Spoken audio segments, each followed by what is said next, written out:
We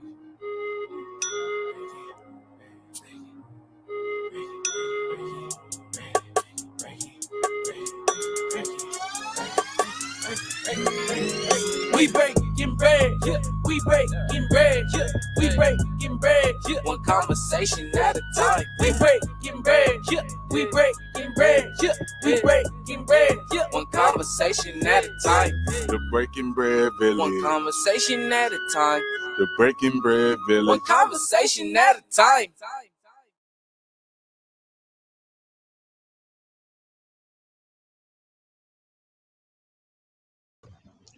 Hey everybody, welcome back to the Breaking Bread Village.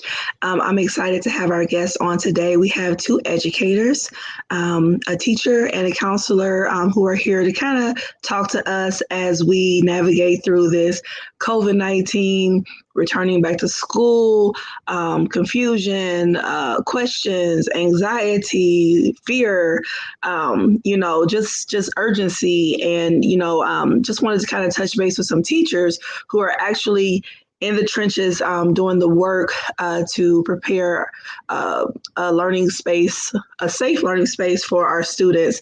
So I wanted to go ahead and just bring them on now. See? Hello, Ms. Tonya, how are you? I'm well. How are you doing? I am doing fabulous. And thank you for being here. Thank you for having me. And then Ms. Kristina, how are you? I'm good. How are you? Awesome. I'm doing fabulous. And as we know, Kristina has been on here before, and I'm just happy that she took the time to come back again and join us here. And thank you, Tonya, for coming on as well. I'm just excited to have this conversation because it's so much going on right now in regards to COVID-19, returning back to school. Kristina, when you were on before, as I stated before, when we all were talking off air, when you were on before, it was kind of new. Things were still developing. Everybody was trying to figure things out, and COVID was still just so we were so unsure about everything, and it just was kind of like, bam, here it is. And now, fast forward to right now, this is okay. Now we're going back into this setting that we just came out of, and how does that look? And there have been a lot of emotions coming along with this in regards to parents being fearful, parents not thinking that schools are doing enough, and is my child going to be safe? Are our teachers going to be safe? And just a lot of conversation. So I wanted to go ahead and talk about it today and just get both of you all's input in regards to what you guys feel about it. Now, Kristina, your school district has already started back, correct? Yes, we started Wednesday, yesterday, as a matter of fact. So we just completed day 2 of the school year. And so the format that we are using is that our students are remote. Everyone, the entire district is remote for the first 3.5 weeks. And then those parents and families who have opted to do in-person instruction will return on September 8th after Labor Day. Those families who chose to remain remote will stay remote, and they will not return on September 8th. And so we are giving the families an option to kind of switch back and forth how they see fit at the end of a marking period. So they here in my district, our marking periods are 9 weeks. So every 9 weeks, the parents will get a call or a survey or some type of communication that will ask, are they continuing with their current mode of instruction, or are they wanting to switch to remote or in-person instruction? So we're going to see how that goes. Yes, it's going to be quite interesting. Yes, that's a lot. Every 9 weeks, switching back and forth, how people see fit. That's a lot. Okay. Now, Tonya, for your district, how does it look for you guys? Because I know you start back next week, correct?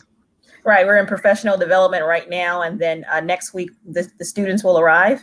And everything's virtual right now for 4 weeks. And then they're going to assess the pandemic and make a decision as to bring them to the campus or keep them in virtual school. Now, some kids have more needs than others. And so the campus is open for those kids that require special needs or certain accommodations.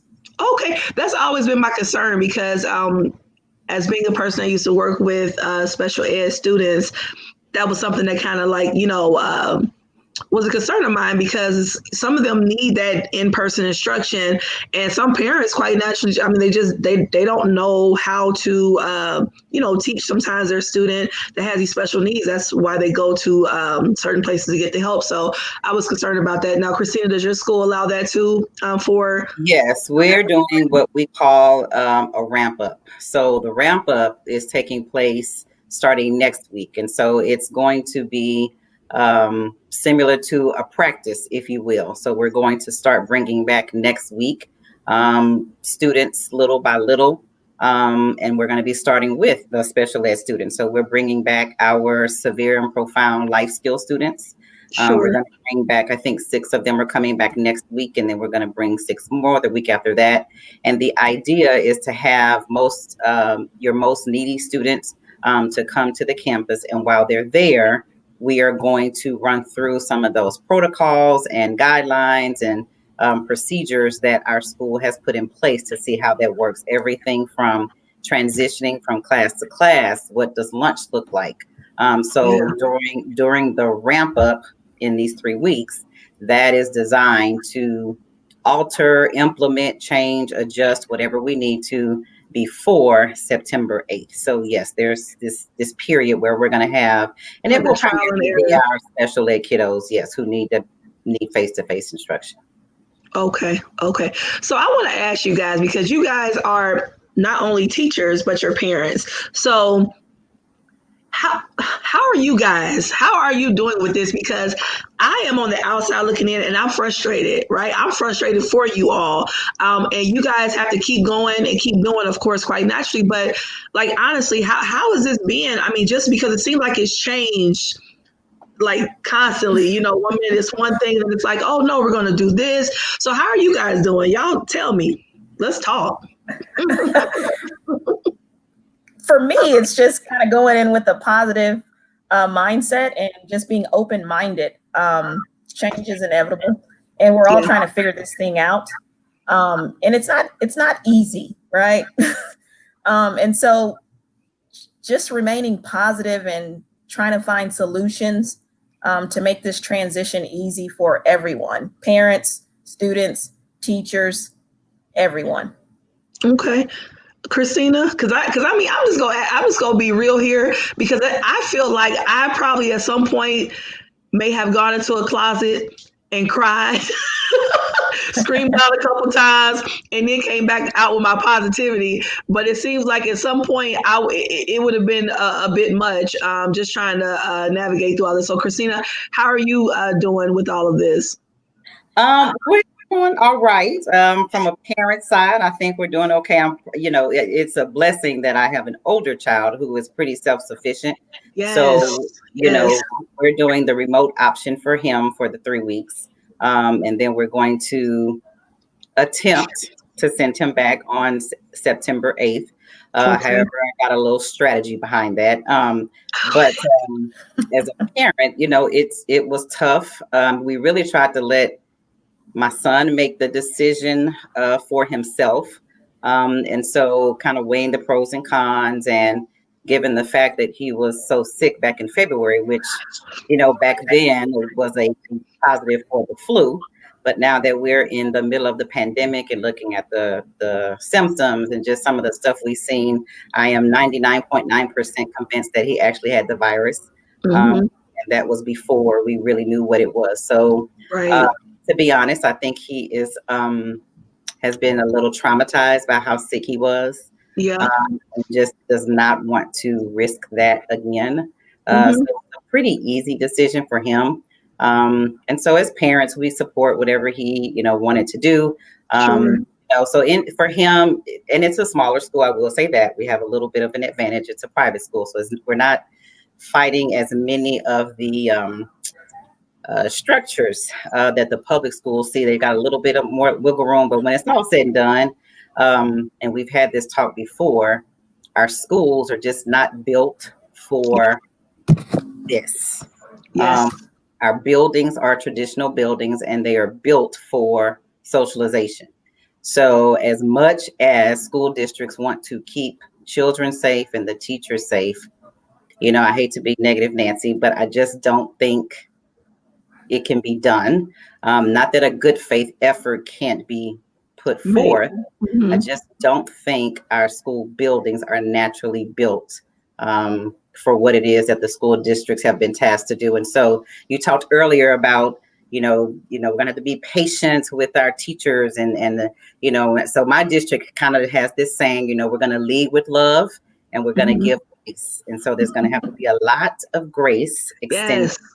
Yes. across the Mm-hmm. board, from superintendents on down. We're on social media and we're seeing the comments. This is why this superintendent do this, and I can't get my child this. And we have to remember that our superintendents were making decisions based on little to no information, changing information that was one way today, 24 hours later is something else. So they were also doing the best that they could. So we've got to give grace. We've got to lead with love and, get through it together. So as a parent, we're okay. But if things take a turn, Mama Bear gonna step in and Yes. what I have to do, what's best for my child. Oh yeah. So Yeah. I didn't give my kids an option. I basically said they're not going back just Mhm. because I'm in the school district. And I agree with what you're saying, Kristina, that the schools were not built for this sort of thing. And so, yeah, they're my kids. And so we want to make sure that they're safe and we want to believe in the system. But unfortunately, I'm not 100% bought into it, the safety component Yeah. of it.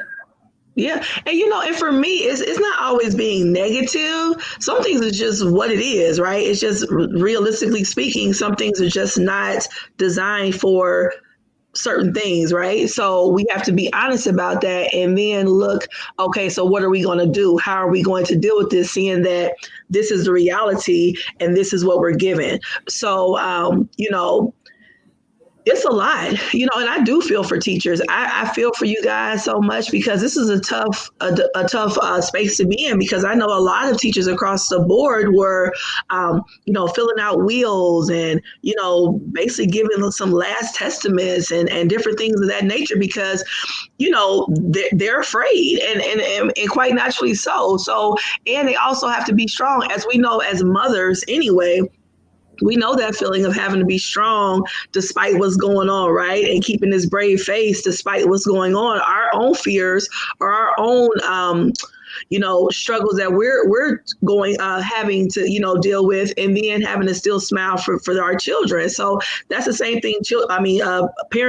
Parents, teachers do, so I really commend you guys. And, I really,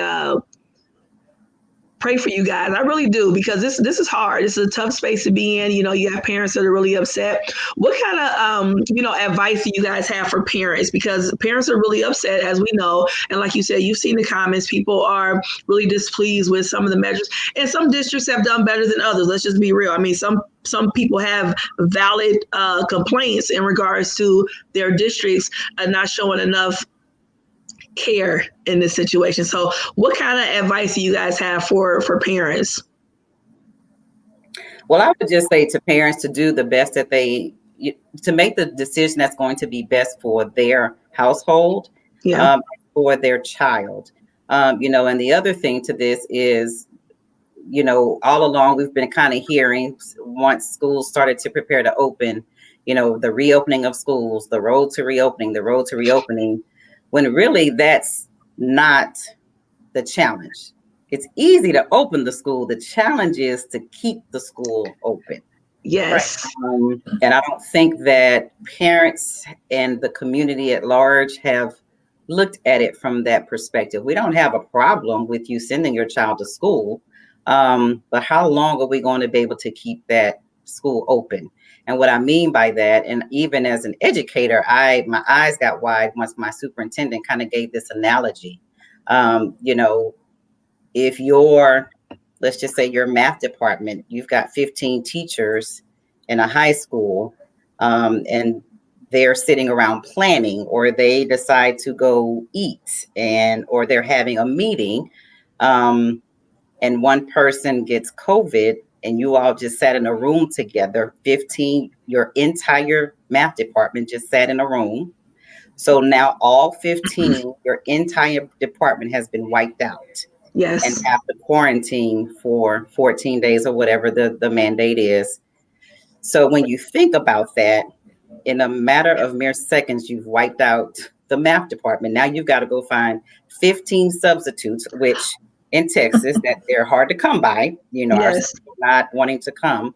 So now you've got to go find 15 subs to educate kids. Yeah. So Yeah. that's the part when I say the challenge is keeping the schools open. Yeah. We can get the kids in the school, but we got to keep the teachers safe. We got to keep, even as a parent, I'm a counselor. So the other example was, what if my own child, comes up sick? So as a parent, I have to stay and take care of him for 14 days. Well, that doesn't even start my quarantine because he's sick. Right. So if he's well after 14 days and I send him back, then my 14-day quarantine starts. So Right. my school is now without a counselor for 28 days. Yeah. So when you look at it from that perspective and you do that math, I think that is the part that we're missing. And we know it's hard for our working parents. We know it's hard for you to make decisions about whether you're going to go to work or who's going to sit with your child. But we've got to be able to look at it from all sides and not just a matter of getting my kid back to school. So again, parents got to do what's best for them.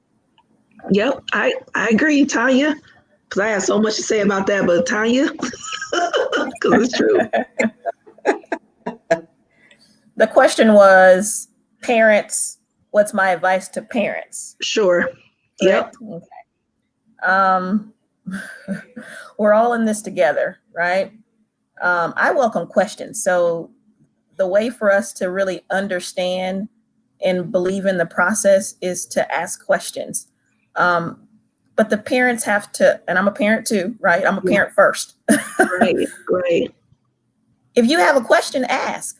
And it's really our job as educators or the educational system to create this way that reassures the parents that we're doing everything possible to be sure that their kids are safe and that they're learning. And I don't know, I just don't know how. There's a lot of what, but there's not really a how. That part of it is really missing for me. How is this going to work? And when we think about it, there really is no answer to the how. So I just think that we really have to remain just open-minded and just patient. Yeah. No, patience is so important right now. And during these past couple months that COVID has reared her little ugly head, I have really learned kind of how people deal with fear. Right? Fear shows up in so many different ways. And, sometimes it comes out angry. People attack, they shut down in so many different ways. So I'm seeing that in a lot of parents right now, because I think a lot of this is just fear of the unknown. We are just not accustomed to not knowing, right? We like to know. We want to know how everything's going to work out, what it's going to look like. And right now we have no idea. And we have seen a little bit of a glimpse based on some of the schools who have already gone back, right? I mean, they already have hundreds of people that are at home quarantining. So it's like, for me, it was like, well, why are we going back? And then I know people say, well, we have to eventually get back to normal. And I'm like, is there even a normal anymore? I mean, are we still? No, we can't even take attendance the same way. A traditional classroom setting, taking attendance is easy breezy, strong start. Now it's kind of like, how are we taking attendance? Yeah. How does that look? Right. Yes. I mean, everything has changed. I mean, even, I know schools that I've worked in, sometimes they can have 30 kids in a classroom. So even with the redesign of like the classroom setting, how does that look? How do you fit everybody, especially in some of these, as you say to Kristina, your son goes to a private school, but in some of these public, or rural schools, I mean, they cram so many kids into a classroom traditionally. How does that look? And that's been my question, is how is that going to look in regards to the safety protocol? So that was my next question, was what type of measures have you guys put in place in regards to or discussed? I know, Tanya, you're working on that this week, but Kristina, your school is already opened up. So what type of measures are being put in place for the safety of teachers and the students? For my district, it's a couple of things that are in place. For employees, we, of course, have to self-screen. So as we log on to our computers, and we're in the building, by the way, even though our kids are working remotely, our staff is required to still go up physically to the building. Okay, so you guys are okay. So we're in the building right now, and we feel pretty safe because it's the adults. Everyone is working in their rooms or in their office. So even when we have whole group meetings like faculty meetings and such, we're literally using quite a bit of bandwidth to Zoom when everybody is in the building. Wow. Okay. That's just how, serious my principal is. Like, I can't take out the whole counseling department. I can't take out the whole math department. So we're just everybody has to come to work. That's a directive by the superintendent, but we are actually social distancing amongst each other, even in the building. Okay. So we do self-screens. We call them COVID check-ins on the computer. So we've got to answer questions. And so we check in and we check out. And we don't do temperature checks at the door, which, I have a whole nother, that's probably another conversation, because temperature is not one of your main indicators of COVID. But it helps, I guess. But you're not gonna catch your asymptomatic folks. So we're not doing temp checks, but we do have the COVID check-ins. We're social distancing across the building. We absolutely have to have a mask on when you're outside of your office. So even if you're just running around the corner or you're going to the restroom, whenever you're in the halls, we have to have a mask. And our principal, I will say, has done a good job of kind of encouraging us to gently check one another when we don't have our mask on. And we've not had a girl in my building. Yeah. So, we are serious. And I work people have their different, issues and their health issues. And, just even without that, you just don't know where people have been and who they've been around and who they're going to. Home. So it's just safe for everybody to have their mask on. So absolutely enforcing the mask. So for staff, we feel pretty good. So I think, but we're challenged with what this looks like when the students come back. Yes, that's what we're concerned about. We did receive PPE from our district. So every staff member received a packet, if you will. So we all got a mask, we all got a face shield, we all got hand sanitizer, and we've gotten what's called quat spray, which is what they are misting our building with every day that kills COVID and kills germs. So where will they miss it with? Like, they just walk through, and where does it come from? How does it walk through with the machine? And they do that every evening after, like, about 6, once all the staff is gone. And so they e-mist the entire building every night. So those things are in place, but my questions have been more so like, when the kids come, how often are we cleaning the bathrooms? Like, we're touching on the knobs, we're touching on lockers. We've got, we probably have about 60% of our kids coming back on the 8th, according to the responses that we got. And I'm a school of about 1,400 kids. So that still puts over, 800 kids in the building. So I just don't know how you do that safely. We're not going to be taking their temps. They do have to wear a mask. But things like just transferring from one class to the next, how do you do that? How do you spread out in a straight line sometimes? How do you spread out for lunch? Like, how do you do that with 800 people? Like, it's not even conceivable. So I don't want to say that I'm worried, because I'm a Christian and I just don't believe in praying and worrying. So I pray. So I'll try not to worry, but I will say I'm concerned. So you can be concerned.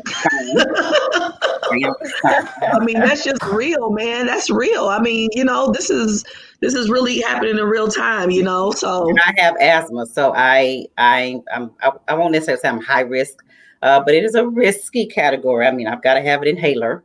Yeah. So as a counselor, I don't know what that looks like when Johnny comes into the office and he's crying or he's having a panic attack or whatever. I mean, it's even gotten to the point where they've said, we can't keep our manipulatives. We have like stress balls and just things that we keep in the office to help with things like that. Well, we can't really keep those in the office anymore because they attract germs. Things like pillows and bean bags that we would have. But those things are so huge, and that's the part that concerns me. Those are the huge components that help you do your job effectively. It also helps the child feel safe, heard, seen, comforted, all that. So go ahead. Yeah, so I don't know what September 8th looks like. We're putting things in place, but again, all we can do is give it a good college try. We see what happens after that, and throw on top of that, flu season when that rolls around, and we got another layer. I don't know. I just don't even know. I don't know that we'll make it. I don't know that we'll make it through September. We're probably gonna all be at home again. That's right by September. Tanya, what type of measures are you guys doing at your school? So right now, everything's optional. The campus is open, but you make a choice. You either can go or you don't have to go. They're not making us do anything right now. When the kids, even for the teachers as well. Right. Oh, okay. They're So using you can that word in your pajamas. That's nice. Right. Because some teachers need to go to the campus right now to plan and to set up, and some teachers just don't feel comfortable, so they're making it optional. Okay. If you do go to the campus, they are checking temperatures, and when the students return, they will be checking their temperatures as well. Oh, wow. They're required to wear a mask, and wow. I don't think gloves or anything like that. I think there is going to be extra cleaning happening, if I heard correctly. Okay. But so it's almost like troubleshooting as it happens. What's the question? So you said they're checking temperatures of the students that come in. So have you all altered the bell schedule? Because I can see that taking. I was going to ask about that too. Yes. I agree. So I don't know how they're going to do it. I heard something about doing it in waves. Okay. Whatever that looks like, right? And then I think they're going to have an A day, B day. So it's not going to be as many kids on the campus every single day. Okay, I know. I think our district was saying that at first they would do this alternating days, but then they decided not to do that. I have not kept up with it as much as I could have because my children are no longer and that's just an extra stress that I don't need on my brain. But I believe that they're doing it every day, and they're given the option too. But from what I've heard and what I've read, the virtual option is not that good. So people are not quite happy with that as well. So Tanya, so when your children come back though, when that does start in what you say, like 4 weeks or so, what type of when it comes to like we talked about, like the lunch, or are you guys doing recess? Is recess still a thing, or how does that look? If they have a PE course, then maybe they'll have access to going outside. There really hasn't been any discussions as far as like procedurally what they're going to do. Okay. I can only imagine. You said you have 1,400 people on your campus. Our numbers are about the same, I would say. I just don't see how social distancing is going to happen with all these kids on the campus. Yeah. Even with the lower numbers. No, I don't. Yeah. You can't. They can't force me to see it. I don't see it. That's actually getting to school. Let's not talk about what's happening prior to school, which is putting kids on a bus to yes. So waiting. They have to wait in the gym. Waiting to get to your classrooms, getting on the bus. I mean, there's lots of potential for exposure before a kid ever hits the door, and I think that's the concern. That we have as teachers and educators is just the exposure. And we know parents, they need to go to work.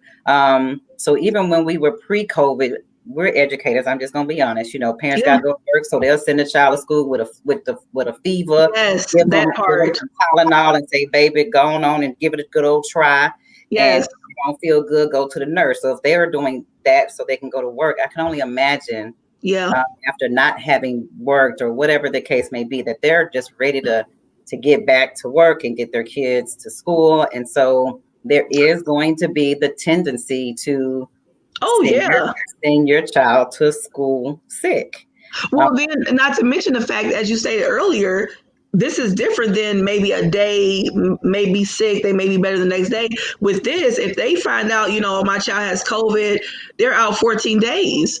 I can't be off of work for 14 days, especially for people that, work at a restaurant or work at these places aren't that forgiving, So, I mean, I could see it being even more of a pressure saying, hey, maybe I won't tell that, he was a little sick and just send them anyway. I mean, it does happen. That is something that to be considered for sure.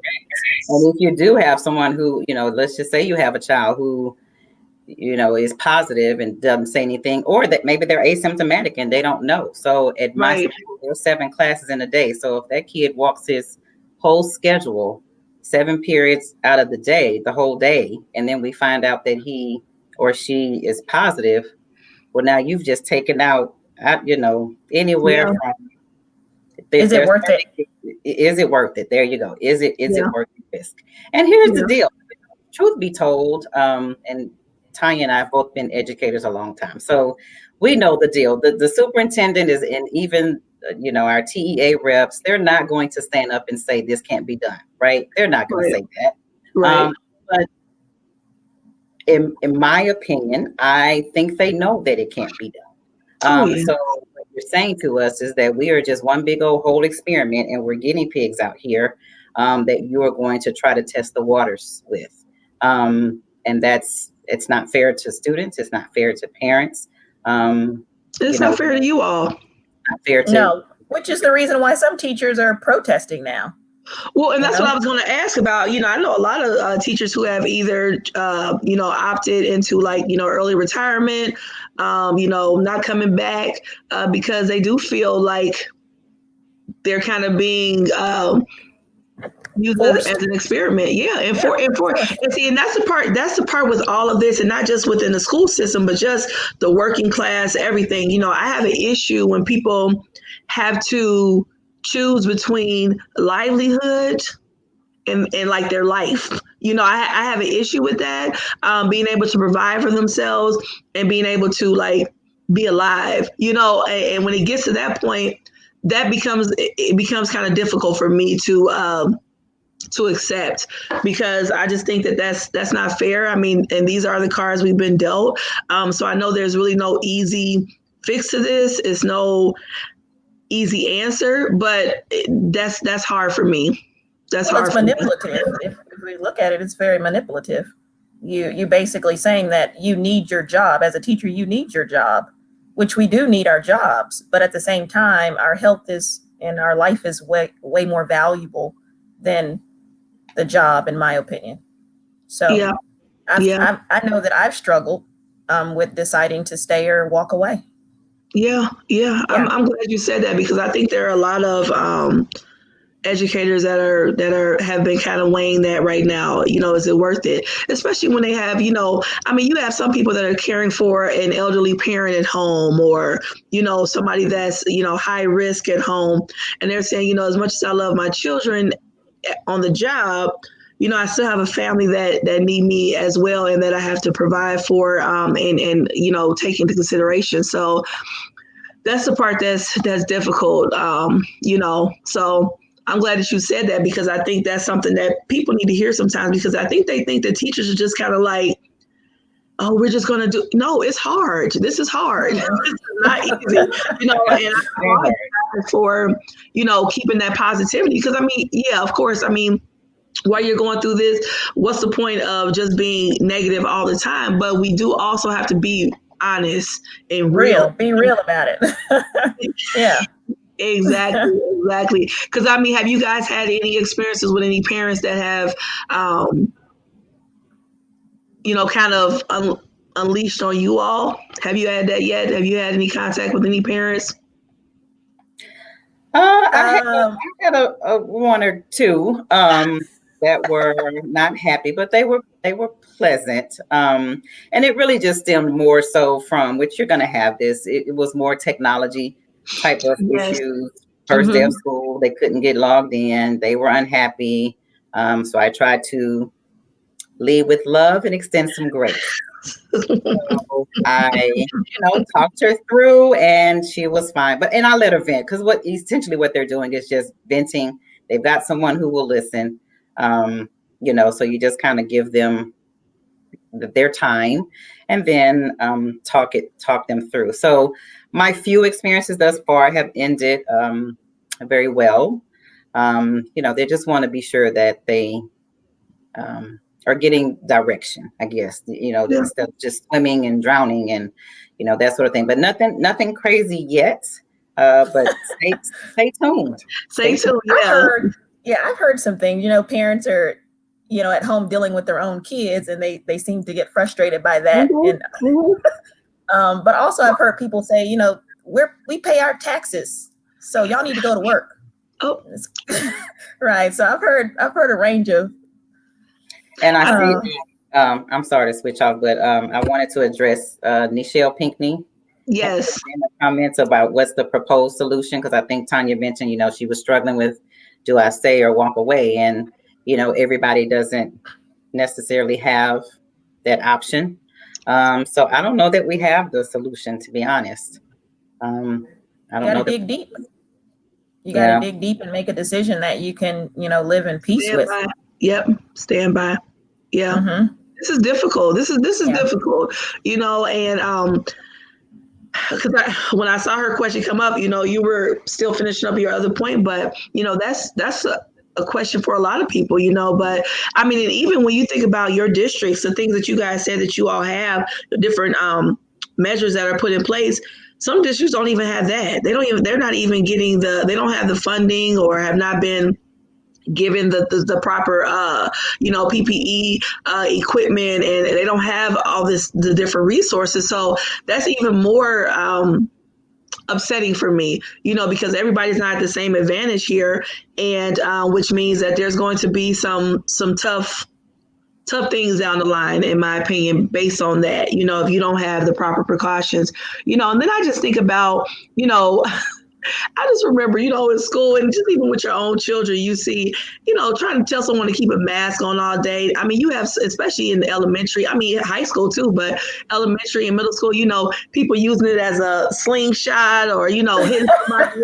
I mean, that's gonna happen. I mean, and I just think about too, how much time teachers will spend on just that, okay, keep your mask on, or, stay apart. I mean, that itself is overwhelming to me, and I'm not even in it, but I'm just thinking about that, what do you guys think about that part of it? Go to Lost and Found and look for your mask. It is going to be, go ahead, Tonya. It's like dress code, we have to address the dress code issues, or them wearing their, badge. It's just going to be a constant reminder. And there's going to be kids that give you some opposition. They're going to be like, I got to wear this mask for my mama said. So we got to deal with those types of things as well. And they say teachers don't put your kids out in the hallway, but if Johnny Joe is in the classroom and he's not adhering to the rules and he's being disrespectful, what do we do? Keep everybody at risk in the classroom, or do we put Johnny Joe out? And then when we put Johnny Joe out, where's Johnny Joe going? Exactly. And I think those are some of the questions that, our parents probably need to be asking as well, just in terms of, if my child's classmate is not putting on a mask, then he's putting my child at risk. And so what is the discipline plan at your school? Like, what are you all doing at the school or the district to enforce those type of things? Or even, something simple as the nurse. Like, I walked by my nurse's office today, and it's a triage, and she got stuff set up and sections, and something simple like, when my child is sick, where do they go? Because the nurse's office is not it. The nurse's office is now going to be for kids who are quarantining, or kids who you think may be sick. So they can't go in there. So where they going? And when Right. I need to pick my child up, where are they waiting? You know, those are the things that, the small things, but the big things that people aren't thinking about. Exactly. Correct. Exactly. And that's where my mind has been going, those small things, like you said, but that are but very big, you know, and I think that people are overlooking that because, you know, it's this idea that you know, I know a lot of people are fearful of, okay, as you stated, this person isn't feeling well.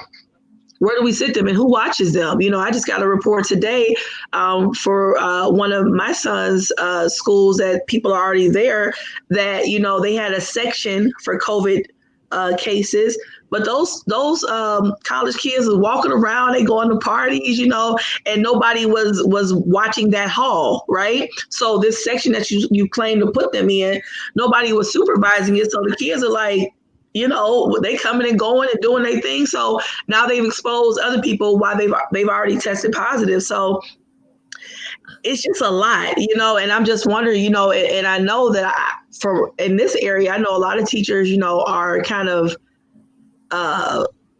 scarce to come across. So you need extra people there, right? I mean, people that's going to watch this and do this. It's a lot of extra steps that come with this type of PPE protections, right? There's a lot of things, you know, somebody would sanitize or you go have sanitizer put up somewhere. How does that look? How does, you know, making sure people don't use the fountains? I don't know what kind of water fountains you guys have there, but I know in some of the schools here, they have the ones where people still have to, you know, push the little button and it comes up.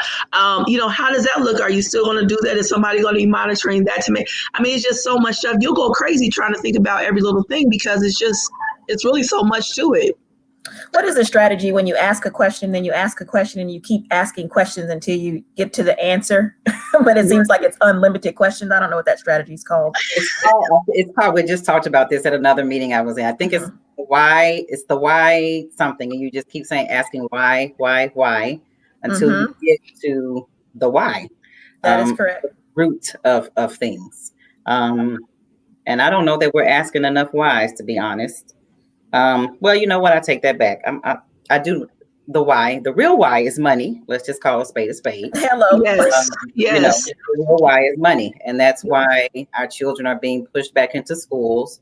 You know, you have TEA representatives and other leadership, we'll call them that, other leadership figures who are threatening to pull funding and, you know, all of that stuff. So when it's all said and done, it's about money. And so you are willing to risk the lives of children and teachers for money. And that's makes me ill. That's a sad reality, right? Yeah. Yeah. Wow. Because that really is the root of all of it. I mean, Absolutely. All across the board, even the parents that are saying, hey, I need to send my kid to school. It's about money. I mean, all of this is, you know, we don't have any options right now. A lot of people, you know, it's really unfortunate. So I just wanted to talk to you guys about some advice for the working parent. I mean, we kind of touched on some of that, but what are some things that you guys would like to kind of share to give them some advice? Because, you know, it is hard. I mean, and like you said, Tanya, I wanted to touch on this. You know, a lot of parents realized that when you said Daryl is a handful and I have to spend so much time a day disciplining Daryl, they got to discover she's telling the truth. Daryl is a handful. And it was a lot for them being able to not only keep their child, you know, and teach them, but then also to deal with the discipline or keeping him or her focused. So what kind of advice do you guys have for the working parent that has to still work and, you know, especially if they opt into like, you know, online, they have them with like the grandma or whatever. What kind of advice do you guys have for them? It's hard. You know, that's a tough one. You know, particularly if you have younger kids. Yeah. You know, how do you do that? You know, I will say parents have gotten creative. One of the things that I've heard in my area is that parents are forming, and I don't know what they're calling them, but essential, they're like little cohorts, learning cohorts. And so parents are kind of getting together. They're rotating and working through work schedules. So while other moms are at work, you got the one mom who's going to stay with the kids Okay. and teach, and then they kind of they rotate the schedule. And so Yeah. folks are getting creative, but I don't know the answer to the single working mom who has a second grader. That's the part that I struggle with. I don't know the answer to that. And Yeah. that's hard. Yeah. Yeah. Tanya. I think we all want to be understood, right? I think that this is an old school of thought, maybe, I don't know. That one parent household, we have to be able to kind of maintain a household with one working parent and the Yeah. other parent being available to help out in situations like this. But how realistic is that, right? Yeah. So I don't know. I think Well, everybody and I'll say knows. this. One of the things that I hope this creates once the pandemic is gone and done is, we have got to think about ways of doing school differently. Yes. Um, And I know you're an advocate for that. So yeah, speak on that. I'm so tired of just having this one way of doing school. And I Yeah. know there's charter schools and there, other entities out there, but if nothing else, I hope that this situation has caused people to think about, maybe we can do school online with proper training and proper programs and that sort of thing, proper implementation. But it can be done. For so many years, we've had these kids in rows and desks, and everybody walks in a line and everybody learns the same. And, and if nothing else, this pandemic certainly has shown us that we have got to be able to offer different choices and Yeah. options Yeah. for kids to be educated, because when there are kids who thrive in right now working remotely. Yeah. They don't necessarily need to do school. They don't care about going to the football game or being a cheerleader and all of that. They just want to do school and And be be done. done. Yeah. So for some, this works great. Yeah. And so again, I like the idea that this is opening up, hopefully, some discussions about doing school differently, even working. How many times have we had our jobs tell us, well, no, you can't work from home. You got to come in. And, and people are doing it well. It Yes. has clearly been shown that Yeah. you don't have to be at the office to be working and be effective. Yes. So again, it's that money thing that's leading the conversation. Yeah. So if nothing else, and I saw some comments from Ms. Watkins, it takes a village. Yep. And I know, Erin, that's your thing. The village, all about the village. And we're seeing that right now. The village has stepped up, and that's one thing I do want to say a positive in all of this, as you stated, that this has shined some light on some different ways, right? And kind of taking it back to how people used to do it. And a lot of communities are doing this where they have, the at home learning, and, where they have the groups of mothers that one will take a day and teach, or one will do this. And I think a lot of people too have gone back to homeschooling, and just saying, hey, I'll teach my child, because I think people are realizing that, as you stated, this whole sitting in a row for however many hours a day and having to be quiet the whole time, that's really it's not real, and it's not healthy at times, so getting a child out and teaching them, how to cook again, going back to that, or, going to museums, libraries, being outside gardening, people are going back to that because they realize, like, wait a minute.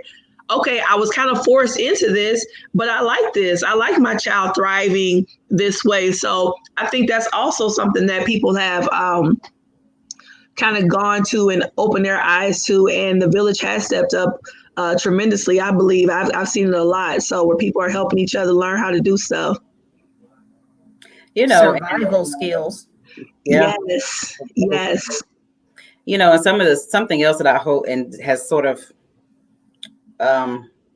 come to light with all of this as well, Sure. is the road to college and the application process.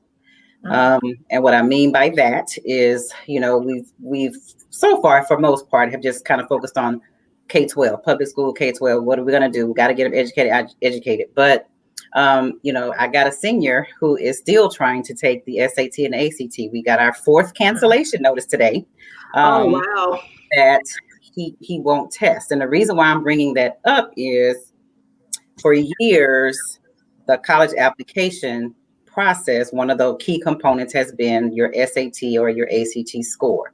Yes. And so we now have kids, lots of kids, my child included, trying to get a score so that he can apply and be accepted, because colleges have identified this score that you need so that you can attend our school.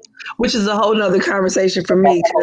But I brought it up to say, why does that score matter? Why are we not looking at the holistic child? Yes.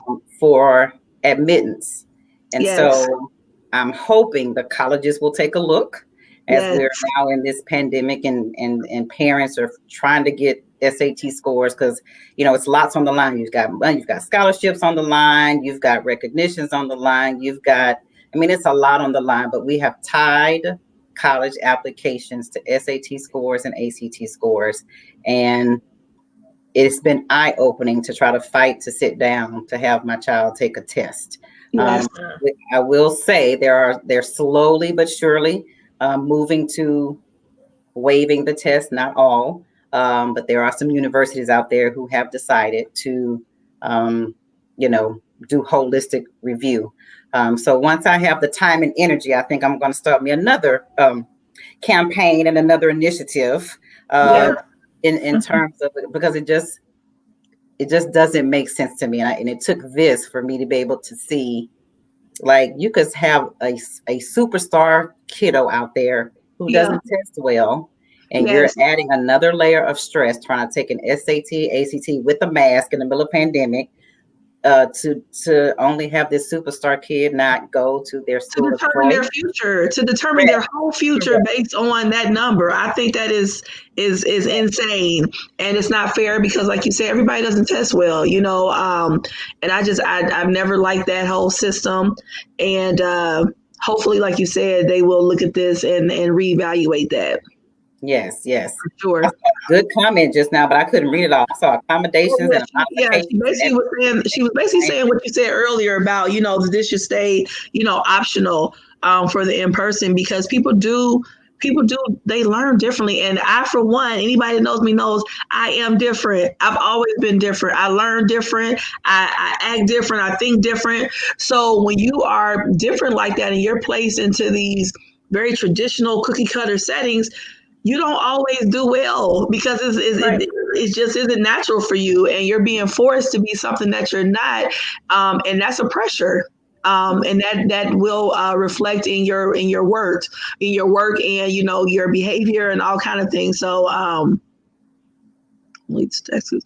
Okay, she said only Texas schools focus on those test scores in that manner.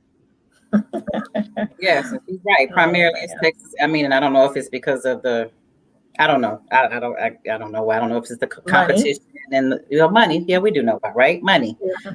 Because again, the ACT, that's a big old money grab. And I know people don't really know the history and the in depth about College Board and all. It's all money. It's a deep rabbit hole for sure. I wanted to get you guys advice of teachers. We talked about parents, talked about students. What as educators yourself, because there are some, and I know Nichelle wrote earlier that she cries, often about this, and she's an educator. We all can be positive. We all can put on a brave face. We all can truck through, but to be real, I know for a fact there are teachers that are struggling with this, and it's hard, and they feel like this is definitely a test, and of their strength, their courage, and how much they want to do this. So what kind of advice do you guys have to fellow educators who are going through this? Well, they need to know that they have a voice, so they can speak up for themselves. And again, it has to be a decision that you can live with in peace. So, it's tough because I struggle with it every day. Like when is the time for me to just walk away? Yeah. Because if I don't have full trust in the system right now, Yeah. I don't think that trust is going to develop overnight, Yeah. And I wish that they had it together. I wish that they knew what we're supposed to be doing at this point to ensure the safety of all of the kids and the teachers. But they don't have any answers. And it does not feel good to feel like some sort of an experiment. It doesn't feel good. Yeah. Yeah. Because and Christine, I want you to answer that too, but I did read an article earlier this week that basically said this is one of those areas where a lot of people have already tested positive. Students have already gone back and tested positive, and they basically said, we're collecting data, and and they use the word experiment. I mean, they are, because that's how science works, right? I mean, they have to kind of see how cause and effects and how this works. So, I mean, this is the stage that we're in. Because this is new. We've never seen this before. So all of this is an experiment. And unfortunately, people have lost their lives because of it. And so that is scary. And who wants to be a part of an experiment that can result in that? So, Kristina, what do you feel, some advice that you can give? And I want you to tell me that, but I also want to get to your new venture that you have. But I want you to tell me some advice that you have for your fellow teachers.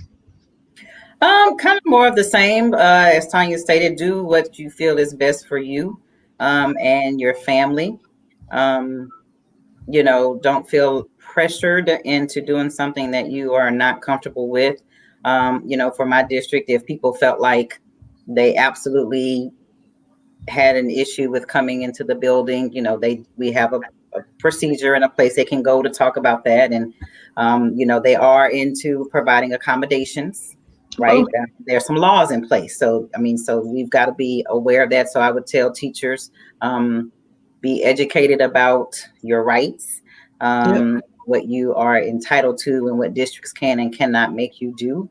And then once you have the information, it doesn't mean that the decision will be any different, but at least give teachers the opportunity to make an educated and informed decision. Yes. With information, as opposed to you kind of pulling this gotcha and hiding information and, they don't know they can do this, so we're not going to share. Let's not do that. Let's be grown and share information, and then let teachers make the best decision for themselves with the information. Yeah. And it gets tricky, right? Because elementary kids versus middle school versus high school, the needs are different. Sure. And so sometimes you may be a high school teacher, but you may have kids in elementary school. So I don't know, finding a good balance is necessary. Yeah. No, I agree. I agree with everything that you guys said.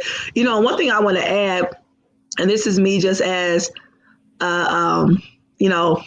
empathizer and, as a parent myself and as a human, I would just always encourage people to just be okay with what you're like the process of what you're feeling, right?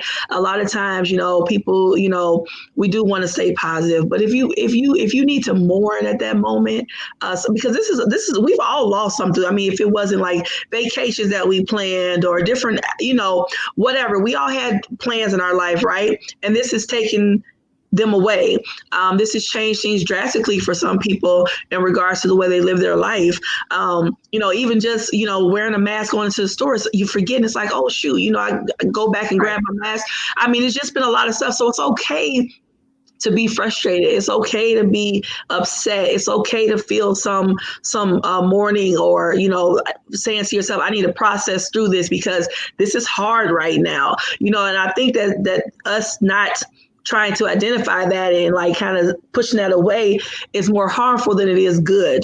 We have to be honest with ourselves that this is difficult. This is different. This will take some getting used to, and that's okay. You know what I mean? I'm still strong. I'm still whatever. I'm still going to do this. But right now I want to cry because this is a lot, because I have a lot that I have to decide, balance, understand, accept. And so it's just a lot. It's just a lot. So embrace the good and the bad emotions along the journey. Embrace it all. Yeah. Yeah, because it's real, man. It's real, and we have to be real with ourselves. So I just want to encourage people to just be real and let it out, so you can let other things in. And check on your strong friends. I always say that. I believe in that. Check on your strong friends. Yes, Strong always. So you got to check on your strong friends. Make sure they're all right. yes, Have a good cry, and because I've had my good cry every now and then, and I think it's more so not of things that I've lost, but how did we get here? Right. How did we get here? Yeah. And how are we not prepared for it? Yeah. Right? We're not prepared for it. No. Yeah. And it doesn't seem to be any end in sight. Like Exactly. how did we get here, and when is it going to end? Like just somebody tell me a timeline, something I can work with. I mean, so that's been my source of cry and my just how did we get here? So yes, check on your strong friends, be sure they're okay, and self-care. Don't let anybody tell you, we're in the middle of a pandemic, so what do you mean you need to go find somewhere to safely unwind or safely socially distance with friends and have a glass of wine? It's okay. We still have to take care of ourselves even in a pandemic. So do that. And listen to your kids too. Listen to what your kids have to say about this. They are experiencing a lot like we are. Yes. I'm glad you touched on that. My oldest is a social butterfly. He's like, why can't I go out? And I'm like, and my youngest is kind of like a rule follower. So he's like, why would you want to go out? It's a battle. Oldest doesn't understand, and youngest is like, what are you doing?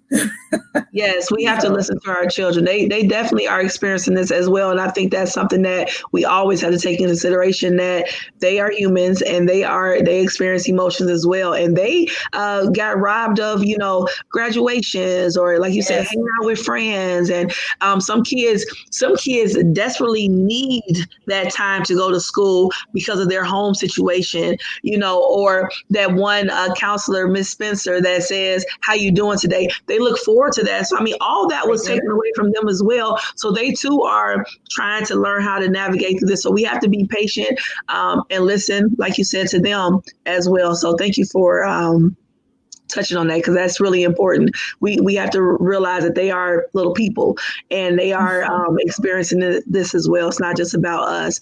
Kristina, I want you to tell us about your new venture, and so people can know that there is advocacy out there.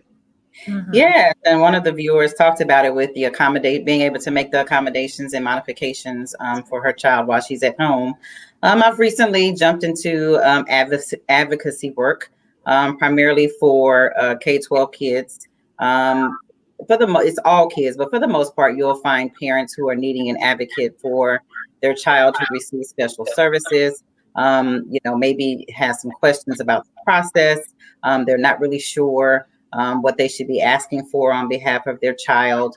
They're not really sure if their child is having their needs met. So the role of an advocate is to work collaboratively with the school and the district and the parent to be sure that the student is getting what they need and what the school can provide for the child, so that they are meeting their needs according to their IEP or their 504 paperwork or whatever that may be. So it's something that I've taken on, just kind of labor of love. A friend needed some help one day, and I was telling her, usually an advocate, will kind of help you out, make sure you know the questions to ask. And she said, "Are you an advocate?" And I said, "No." And it just kind of stuck with me, like, why am I not an advocate? Like, I know this. Which really you were. Mm-hmm. Yeah, kind of informally, I guess, advocating. Yes. I just believe in kids getting what they need, and parents should not be penalized for not knowing the questions to ask, which happens a lot. So I've started that. That was been a pandemic birth. Yes.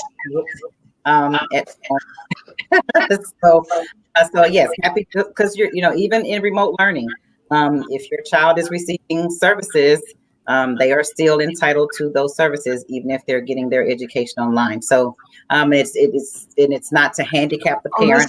Say that, it's to teach the parent, get have your folder, keep up with the records, keep up with the arts from year to year, that sort of stuff. So I help with that as well. So I'm really excited about the new venture. Well, that's awesome. I'm so happy for you. And I'm glad you touched on that part about, even though you're doing online classes, you still, are allotted that help. That's really good for people to know. So I'm really proud of you. And I just want to let everybody know this is my cousin. So it's my big cousin. So I'm a little biased, and I'm really, I'm really proud of her for doing that, because, I'm really big into advocacy and, being able to be that voice for the person doesn't realize they have a voice. That's really important. And we have to do that, especially right now, especially in these times, because people definitely don't know. They don't know if they coming or going. Sometimes I don't know what day it is. Okay. So let alone anything else. So, well, I just want to give you guys a second to give any last words, just ending, closing remarks, anything like that. Kill us off, Erin, girl. You're trying to kill us off, girl. What? I missed it. I had to think about that wording. Tanya, did you have any words that you want to leave with the people before Hang you in there, stay prayed up, and ask questions. Ask questions. If you don't know, don't be afraid to ask questions. Yeah, that's true. Kristina? And I'll end with, extend grace. We don't have the answers. Our leaders don't have all the answers, but everybody's doing the best that they can. And and try to put your trust in them until you have a reason not to, and not the other way. Yeah. That's good. Both good advice. Yes, go ahead and have that trust until they tell you prove that you can. Because I tell you, when they start to you all believe them, but in the meantime, we're gonna let them. Some of the stuff I'm side eyeing, like, wait a minute now, y'all. Okay, y'all leading folk into the fire.